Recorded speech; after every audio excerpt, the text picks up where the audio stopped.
गर्भवती कुत्ते पे अत्याचार। लक्ष्मी एक बहुत ही सुंदर सफेद रंग की कुतिया थी। बाकी कुत्तों के मुकाबले उसे एक वरदान था कि वो इंसानों की तरह बोल सकती थी, उनकी बातों को समझ सकती थी और अपने दिल की बात उन्हें बता भी सकती थी। लक्ष्मी का दोस्त जैक्सी कुत्ता था। उन दोनों की आपस में खूब बनती थी। जैक्सी एक जवान और बहुत बड़ा कुत्ता था, जिसकी वजह से बाकी सारे कुत्ते उससे डरते और जलते भी थे।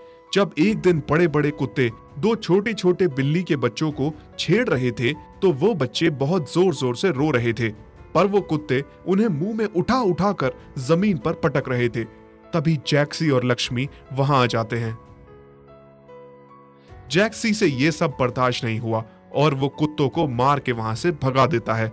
बिल्ली के बच्चों को बचा लेता है। लक्ष्मी जैक्सी से कहती है, जैक्सी, तुम कितने अच्छे हो। तुम्हारी इन्हीं अच्छाइयों की वजह से मैं तुम्हें इतना प्यार करती हूँ। फिर कुछ दिनों बाद लक्ष्मी जैक्सी से कहती है, जैक्सी, मुझे तुमसे कुछ कहना है। जैक्सी भले ही लक्ष्मी की तरह बोल नहीं सकता था, पर वो लक्ष्मी की हर एक बात को समझता था। जैक्सी, मैं माँ बनने वाली हूँ। हाँ, मैं गर्भवती हूँ। बहुत जल्द हम दोनों के बच्चे आने वाले हैं। जैक्सी अपना सर हिला के लक्ष्मी को बताता है कि वो इस बात को सुन के बहुत खुश है और उसकी आंखों से खुशी के आंसू बहने लगते हैं। जैक्सी, इस पूरी दुनिया में तुम ही हो जो मुझे अच्छे से समझते हो, मेरी बातों को और मुझे। ऐसे ही सब कुछ ठीक जा रहा था, तभी लक्ष्मी जैक्सी से कहती है, जैक्सी, मुझे बहुत प्यास लग रही है, मेरा गला सूख रहा है। तभी जैक्सी लक्ष्मी की बात को समझते हुए लक्ष्मी के लिए जल्दी जल्दी पानी लेने निकल जाता है, क्योंकि लक्ष्मी की तबीयत खराब हो रही थी, उसे बहुत प्यास लग रही थी। जल्दी जल्दी से जैक्सी जैसे ही पानी लेकर रोड के उस पार जा रहा था कि एक बड़ा सा ट्रक तेजी से आया और उसने जैक्सी को कुचल दिया। जैक्सी के चिथड़े चिथड़े उड़ गए। लक्ष्मी भागती हुई आई। जैक्सी, नहीं जैक्सी, तुम मुझे छोड़ के नहीं जा सकते। एक तुम ही तो थे पूरी दुनिया में। मेरा सहारा अब कौन होगा? मुझे तुम्हें पानी लेने नहीं भेजना चाहिए था। मर थोड़ी जाती मैं अगर पानी न पीती। अब मैं क्या करूंगी? कहाँ जाऊंगी? लक्ष्मी जैक्सी के मरने के बाद बिल्कुल अकेली हो चुकी थी। एक तो वो गर्भवती थी, ऊपर से अब उसका कोई ख्याल रखने वाला नहीं था। उसे जैक्सी की बहुत याद सताती थी। भूखी प्यासी लक्ष्मी शहर की ओर आ जाती है और वो देखती है एक जगह घर का गेट खुला है और अंदर आके गेट के साथ लगे पेड़ के सामने बैठ जाती है। उफ, कितनी गर्मी है। थोड़ी देर यहाँ बैठ के आराम कर लेती हूँ। तभी थोड़ी देर बाद घर की मालकिन जया बाहर आती है। जया खुद भी 8 महीने की गर्भवती होती है। जैसे ही वो लक्ष्मी को देखती है, हरे कृष्णा, मेरा सारा घर अशुद्ध हो गया। कौन मर गया था? गेट खोल के ये आवारा कुत्ता घर के अंदर आ गया। कोई है? भगाओ इस कुत्ते को यहाँ से। हाँ, अरे कहाँ मर गए सारे के सारे? लगता है अब मुझे ही इसे यहाँ से भगाना होगा। जया डंडा लेकर लक्ष्मी को भगाने लगती है। अरे हट हट, भाग यहाँ से। अब मार खाएगा क्या? भाग भी जा यहाँ से। अरे ये तो गर्भवती है। अगर इसने यहाँ बच्चों को जन्म दिया तो कितनी गंदगी हो जाएगी। कितनी ढीठी कुत्ता है, उठने का नाम ही नहीं ले रही। दरअसल लक्ष्मी बहुत थकी हुई थी, ऊपर से भूखी प्यासी थी। इस वजह से वो उठ भी नहीं पा रही थी, पर जया ने तो उसे मार मार के भगा कर ही दम लिया। लक्ष्मी भौंकती हुई रोती हुई चली जाती है। फिर लक्ष्मी वहां से निकल जाती है। कुछ दूर चलने के बाद कुछ आवारा कुत्ते लक्ष्मी को काटने को तोड़ते हैं और उसे जख्मी करके वहां से भगा देते हैं। ये कैसी जिंदगी है? किसी के घर में थोड़ी सी जगह नहीं है मेरे लिए। डंडे मार मार के भगा देते हैं। बाहर सड़क पे भी मेरे लिए जगह नहीं है। आवारा कुत्ते काटते हैं। जाऊं तो जाऊं कहां? क्या इस पूरी धरती पे मेरे और मेरे बच्चों के लिए थोड़ी सी भी जगह नहीं है? तभी शाम के समय केशव अपनी दुकान बंद करके बाजार से थोड़ा मटन लेकर जा रहा था। उसके मटन पे एक कुत्ते की बहुत देर से नजर थी। मौका पाते ही कुत्ते ने उस पे झपट्टा मार दिया, मटन के लिए उसे भी जख्मी कर दिया और केशव को जमीन पे गिरा दिया। हाय बचाओ, कोई मुझे बचाओ। पीछे खड़ी लक्ष्मी से ये सब बर्दाश्त नहीं हुआ और वो पूरी जोर लगा के कुत्ते को वहां से भगा देती है और केशव की जान बचा लेती है। केशव जख्मी हालत में लक्ष्मी के पास आता है, उसके सर पे हाथ फेरता है। मैं तुम्हारा धन्यवाद करता हूँ, तुमने मेरी जान बचाई। कितनी प्यारी हो तुम, और तुम तो गर्भवती भी हो। हाँ, मैं गर्भवती हूँ। केशव हैरान हो गया कि कुतिया बोल रही थी। अरे तुम बोल कैसे सकती हो? हाँ, क्या नाम है तुम्हारा? लक्ष्मी नाम है मेरा। केशव समझ गया कि ये कोई मामूली कुतिया नहीं है, ये कोई भाग्यशाली कुतिया है। केशव उससे पूछता है कि वो कहाँ रहती है। मेरा कोई घर नहीं है, हर जगह से मार मार के भगा दिया जाता है मुझे। कोई बात नहीं, अब से तुम मेरे घर रहोगी, मैं तुम्हारी सेवा करूंगा। केशव उसे अपने घर ले जाता है, पर जैसे ही लक्ष्मी घर के बाहर पहुंचती है। नहीं नहीं, मैं अंदर नहीं जाऊंगी। क्यों, क्या हुआ? इसी घर की औरत ने मुझे पहले भी डंडे मार के भगाया था। क्या उसने ऐसा किया? लेकिन अब वो ऐसा नहीं करेगी, मैं उसे तुम्हारे बारे में सब बताऊंगा। हरे कृष्णा हरे कृष्णा। तुम इस कुत्ते को घर ले आए, और ये क्या, तुम इतने जख्मी कैसे हो गए? ये सब इसने किया है? नहीं जया, इसने नहीं किया, और अब से ये हमारे साथ रहेगी। ये गर्भवती कुतिया है। जानती हूँ ये गर्भवती है, इसलिए इसे यहाँ से निकाला था, और तुम इसे घर ले आए। पागल हो गए हो क्या? जब ये बच्चे जनेगी तो मेरा पूरा घर गंदा हो जाएगा। पागल मैं नहीं, तुम हो गई हो। खुद गर्भवती होकर किसी दूसरी गर्भवती का दर्द नहीं समझ रही। और कोई मामूली कुतिया नहीं है, चमत्कारी है, इंसान की तरह बोलती है और भावनाओं को समझती भी है। मैंने कह दिया, ये यहीं रहेगी तो यहीं रहेगी, बस। जया को पति की बात माननी पड़ती है और उसे लक्ष्मी को घर में रखना पड़ता है, पर वो मन ही मन सोचती है। कोई बात नहीं, इस कुत्ते पे इतना अत्याचार करूंगी ना कि 2 दिन में खुद ही घर छोड़ के चली जाएगी। केशव जब घर पे होता तो अपनी गर्भवती बीवी के साथ साथ लक्ष्मी की भी खूब सेवा करता था, खूब खिलाता पिलाता। लेकिन जैसे ही वो दुकान पे निकल जाता तो जया का अत्याचार शुरू हो जाता। वो उसे खूब मारती और खाना भी नहीं देती। अरे कितनी बेशर्म कुत्ता है, रोज इसको मारती हूँ, खाना नहीं देती, फिर भी घर छोड़ने का नाम नहीं लेती है। दरअसल लक्ष्मी को अपने मालिक केशव से बहुत प्यार था, इसीलिए वो जया के अत्याचार को भी सहन कर लेती थी और घर नहीं छोड़ती थी। फिर एक दिन केशव को काम को लेके शहर के बाहर जाना पड़ा। चोरों ने इसी बात का फायदा उठाया और घर में घुस गए। जया को कुछ आवाज सुनाई दी और उसने लाइट ऑन की। कौन है? कौन है? तभी एक चोर जया के गले पे बड़ा सा चाकू रख देता है और कहता है, चल चुपचाप तिजोरी की चाबियां दे, नहीं तो छोरी गले के पार होगी। हाँ हाँ, जल्दी कर, हमारे पास इतना टाइम नहीं है, किसी दूसरी जगह पर भी जाना है। मुझे जाने दो, प्लीज जाने दो, छोड़ दो मुझे, मैं तुम्हारे आगे हाथ जोड़ती हूँ। तभी लक्ष्मी उन चोरों पर झपट पड़ती है और उन्हें बुरी तरह जख्मी करके भगा देती है। मुझे माफ कर दे लक्ष्मी, आज तेरी वजह से हमारा घर लुटने से बच गया और तूने मेरी जान भी बचाई। माफ कर दे मुझे, मैंने तुझ पे कितना अत्याचार किया, मारा, खाना नहीं दिया। इंसान होकर मैंने ऐसा किया, तूने जानवर होकर हमारे लिए इतना कुछ किया। बहुत बड़ा दिल है तुम्हारा। कोई बात नहीं मालकिन, आपको अपनी गलती का एहसास हुआ, यही काफी है।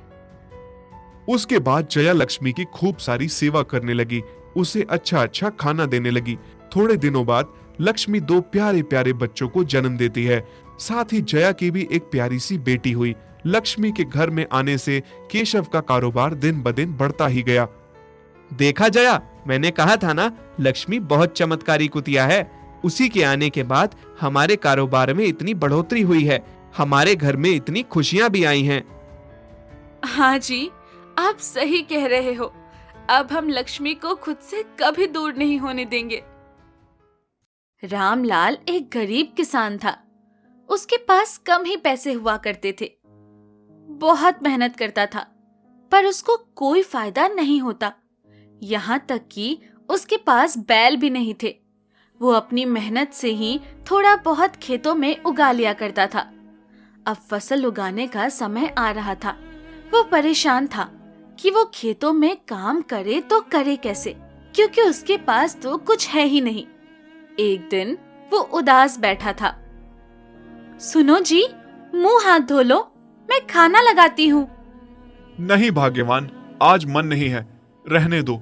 वही रोटी और मक्का प्याज खा खा के परेशान हो गया हूँ, और खेतों में पैदावार भी नहीं है। तुम क्यों परेशान होते हो? आज हमारे बुरे दिन हैं, तो कल अच्छे दिन भी आएंगे। इतने बरस हो गए इसी तरह से जीवन जीते जीते, ना तो मैं तुम्हें खुश रख पाया, ना खुद खुश रह पाया, क्योंकि हमारे पास खाने भर तक का भी जुगाड़ नहीं हो पाता। पैदावार इतनी है ही नहीं। थोड़ा सा खेत है, उसमें भी मेहनत मजदूरी करके थोड़ा बहुत ही उगा पाते हैं। इतना भी बहुत है कि हम अपना पेट तो भर रहे हैं। बस इस बात का मलाल है कि हमारे भविष्य के लिए हमारे पास कुछ भी नहीं है। काश मेरे पास बैल होते तो मैं उनकी मदद से पैदावार कर पाता। रामलाल उदास होकर बैठा था। उसका खाना खाने का भी मन नहीं कर रहा था। इतने में सुषमा एक पोटली में कुछ बांधकर उसके सामने रख देती है। रामलाल परेशान होकर उससे पूछता है, ये क्या भाग्यवान, तुम इस लाल पोटली में क्या उठा कर लाई हो? इसमें मेरी माँ के दिए हुए कुछ गहने हैं। इन्हें गिरवी रखकर तुम 2 बैल ले आओ। नहीं नहीं, ऐसा थोड़ी ना होता है कि मैं तुम्हारे गहने को बेच दूं। मैं कौन सा बेचने के लिए कह रही हूँ। इन्हें गिरवी रख दो। कम से कम 2 बैल आएंगे तो तुम्हारी मेहनत थोड़ी कम हो जाएगी और पैदावार ज्यादा। धीरे धीरे जब खेत में उपज हो जाए तो मेरे गहनों को छुड़वा लेना। सुषमा के समझाने पर रामलाल उसके गहने उठाकर सुनार के पास जाता है और सुनार के पास वो गहने रखकर उससे कहता है, आओ रामलाल, कहो कैसे आना हुआ? लाला जी, मुझे ये गहने कुछ समय के लिए गिरवी रखने हैं। गहने तो चोखे हैं, पर इनके ज्यादा दाम नहीं दे सकता। जो देना है दे दीजिए। लाला से पैसे लेकर रामलाल उन पैसों से 2 बैल ले आता है। बैल बहुत मोटे होते हैं, देखने में बहुत सुंदर भी। वो सोचता है इन बैलों से खेती करके कुछ मुनाफा कमाएगा। चलो, इन पैसों से 2 बैल तो मिल गए। इन बैलों से खेत की उपज अच्छी होगी। रामलाल अगली सुबह उन बैलों को उठाता है, पर वो बैल निरही आलसी होते हैं और खाने में पक्के होते हैं। वही वो उन्हें बहुत उठाने की कोशिश करता है, पर वो टस से मस नहीं होते। बड़ी मुश्किल से वो बैल उठकर खेतों में चलने के लिए राजी होते हैं। ये देखकर रामलाल परेशान हो जाता है। हे भगवान, इतना पैसा खर्च के 2 बैल लेकर आया, वो भी निरे आलसी और मोटे हैं। इनसे तो अपने आप ही नहीं उठा जाता। ये भला खेती कैसे करेंगे? अब तो मुझी को दोबारा से मेहनत करके खेती करनी होगी। रामलाल दिन भर खेतों में मजदूरी करता है और बैलों को देख देख कर परेशान होता है, क्योंकि बैल बिल्कुल भी काम करना पसंद नहीं करते थे। तुम्हारे पास बैल भी आ गई, फिर भी तुम इतने परेशान नजर आ रहे हो। क्या बात है? सच सच कहो। क्या कहूँ भाग्यवान, इतनी मुश्किल से तुम्हारे गहने गिरवी रखकर बैल लेकर आया। वो भी मरे आलसी हैं और खाने में पक्के हैं। उनसे खेतों में काम नहीं होता। आप फिक्र क्यों करते हैं? मेरे पास एक उपाय है, कहो तो मैं बताऊं। कहो, तुम भी अपनी कहो। सुषमा रामलाल को उपाय बताती है, जो रामलाल को बहुत पसंद आता है, और वो बैलों के मुंह के आगे अच्छा अच्छा खाना बांध देता है, जिसके लालच में वो तुरंत खड़े हो जाते हैं। जैसे जैसे वो आगे बढ़ते हैं, खाना भी आगे बढ़ता जाता है और उनके आगे बढ़ने से खेत जुतता जाता है। अरे, मेरी बीवी ने तो सच में बहुत अच्छा उपाय बताया है। इस उपाय से तो थोड़ी ही देर में मेरे पूरे खेत में हल चल गया। इससे तो मुझे बहुत मदद मिल जाएगी और मेरी परेशानी भी दूर हो जाएगी। रामलाल अब खुश था, क्योंकि अब उसकी परेशानी दूर होती नजर आ रही थी। एक दिन वो अपने खेतों में मेहनत कर रहा था, तभी उसकी हल किसी चीज से टकरा गई। उसने बहुत कोशिश की बैलों को आगे बढ़ाने की। बैल आगे भी बढ़ रहे थे, पर हल आगे नहीं चल रहा था। अरे, ये क्या टकरा गया इस सीता से? जरूर कोई भारी पत्थर है। मुझे ये यहाँ से निकालना होगा। बैल भी परेशान हो रहे हैं। इसको देखना होगा, आखिर ये क्या चीज है। रामलाल बैलों को एक साइड बांधकर वहां की खुदाई करना शुरू करता है, पर उसे एक चमकती हुई चीज नजर आती है। वो उसे उठाकर देखता है तो वो एक हीरा होता है। तभी सुषमा भी वहां आ जाती है। दोनों उस हीरे को देखकर बहुत खुश होते हैं, पर उन्हें संदेह भी होता है कि आखिर ये चीज क्या है। ये चमकता हुआ ऐसा प्रतीत हो रहा है जैसे कि कोई हीरा हो। लग तो हीरा ही रहा है, पर इसको जौहरी से जचवाना होगा। अगर ये हीरा हुआ तो हमारे वारे न्यारे हो जाएंगे। रामलाल और सुषमा उस चमकती हुई चीज को सुनार के पास ले जाते हैं, जहां पर वो बताता है कि ये सच्चा हीरा है। ये सुनकर दोनों बहुत खुश होते हैं।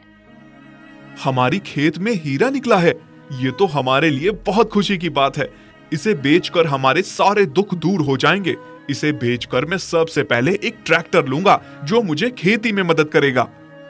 हाँ हाँ, क्यों नहीं। रामलाल उस हीरे को बेचकर बहुत पैसा कमा लेता है और उस पैसे से ट्रैक्टर खरीदता है और खेती करता है और अमीर हो जाता है।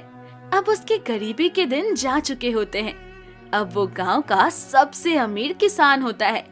वो नई नई तकनीकों को अपनाकर अपना खेत बढ़ाता है और अच्छी फसल उगाता है।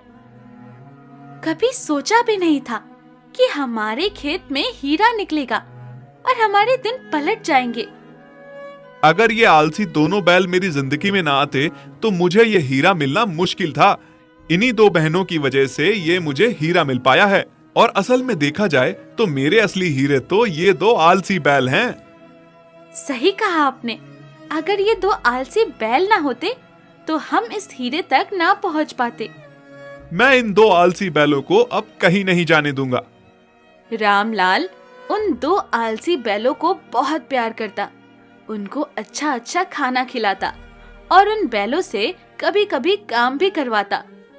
वो दो आलसी बैल भी रामलाल के साथ खुश थे और उसकी हमेशा मदद करने के लिए तैयार भी रहते थे। अब रामलाल नई नई तकनीकों को सीखता और उन्हें अपने खेतों में उपयोग में लाता, जिससे उसके खेतों में हरी हरी खेती लहरा रही थी।